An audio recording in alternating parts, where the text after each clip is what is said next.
22 গজের দ্বৈরথ, কিন্তু খেলার ফল সেই একই। নারী টি-20 বিশ্বকাপে পাকিস্তানের বিরুদ্ধে 88 রানে বিজয় তুলে নিল ভারতীয় মহিলা দল। এই জয়ের ফলে আন্তর্জাতিক মঞ্চে উইমেন ইন ব্লুরা চিরপ্রতিদ্বন্দ্বীর বিরুদ্ধে জয়ের ব্যবধান বাড়িয়ে নিল 12-0-তে।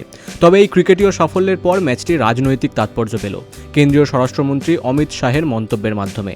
ভারত পাকিস্তানকে 248 রানের লক্ষ্য দিয়ে 159 রানেই আটকে দেওয়ার পরপরই শাহ এক্স হ্যান্ডেলে লেখেন, পারফেক্ট স্ট্রাইক। মহিলাদের বিশ্বকাপে আজকের ম্যাচ আমাদের মহিলা দল আধিপত্য দেখিয়ে জিতেছে। দেশ তোমাদের নিয়ে গর্বিত।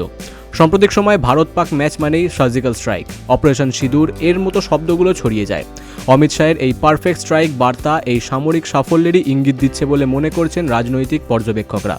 লক্ষণীয়, শাহ তার বার্তায় একবারও কিন্তু পাকিস্তান শব্দটি উল্লেখ করেনি। পুরুষ দলের এশিয়া কাপ জয়ের রেস ধরে হরমনপ্রীতের নেতৃত্বাধীন মহিলা দল ফের একবার প্রমাণ করল ক্রিকেট ময়দানেও যুদ্ধের ফল ভারতের পক্ষেই থাকে। Bureau report, big news Bangla.